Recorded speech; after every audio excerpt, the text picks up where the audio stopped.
Olá a todos, eu gostaria de começar esse vídeo fazendo uma pergunta a vocês que são interessados na área da superdotação, principalmente nas técnicas psicológicas de avaliação da inteligência, inclusive para vocês que são profissionais dentro dessa área. Vocês conhecem e sabem qual é o histórico de desenvolvimento dos testes de inteligência? Como esses testes, essas técnicas de mensuração da capacidade intelectual do ser humano foram desenvolvidos? Eu considero que esse é um assunto de suma importância, até mesmo para a gente não só conhecer e se familiarizar melhor com essas técnicas, como também para a gente conseguir utilizá-las com mais discernimento e mais assertividade. Bem, para falar da história dos testes mentais, de repente a gente poderia se remeter ao James McKean Cattell, que foi quem cunhou a expressão testes mentais. Em um artigo que ele publicou em 1990, ele falou pela primeira vez nesse termo. Essa revista se chamava Mind, e o artigo dele foi intitulado Mental Tests and Measurements, quer dizer, testes mentais e medidas. Um outro personagem importante da história das avaliações de inteligência é o Francis Galton. Ele foi fundador da ciência eugenia e também se dedicou ao estudo da inteligência. Ele também é conhecido como o criador dos testes mentais, embora não tenha cunhado o próprio termo. Uma das maiores contribuições de Galton, não só à psicologia, mas também à ciência, foi no campo da estatística.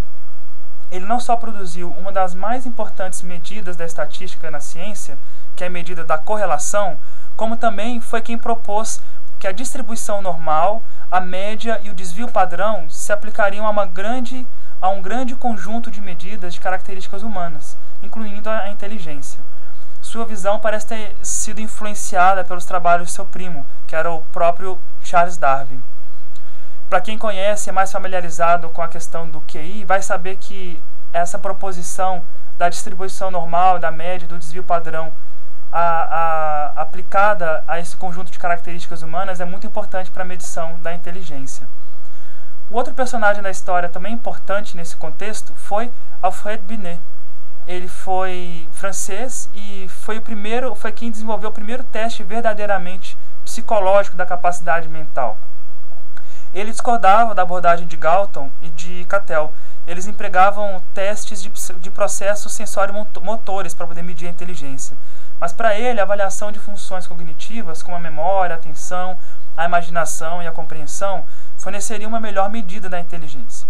Em 1904, o ministro francês da Instrução Pública nomeou uma comissão para poder estudar as capacidades e aprendizagem de crianças que estavam tendo dificuldades na escola. O Binet e um psiquiatra, o Théodore Simon, foram indicados para a comissão e investigaram juntos os tipos de tarefas intelectuais que podiam ser dominados pela maioria das crianças em diferentes idades. Em 1908, o teste foi revisado e ampliado, e a nova versão consistia em 30 problemas organizados em ordem ascendente de dificuldade e se concentrava em três funções cognitivas: o julgamento, a compreensão e o raciocínio. Foi nesse momento que o conceito de idade mental, que eu já comentei em outros vídeos, foi introduzido. A idade mental é nada mais que a medida da capacidade mental média de indivíduos em determinada faixa etária. Quer dizer, uma idade mental de 10 anos se refere à capacidade mental média de uma criança de 10 anos de idade. Se uma criança de 10 anos de idade biológica passa nos testes em que a média dos adolescentes de 15 anos também conseguem passar, então sua idade mental seria de 15 anos.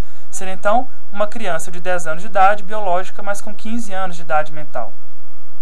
O teste de Binet e Simon foi novamente atualizado em 1911, mas depois da morte de Binet, no mesmo ano, o desenvolvimento dos testes passou para os Estados Unidos.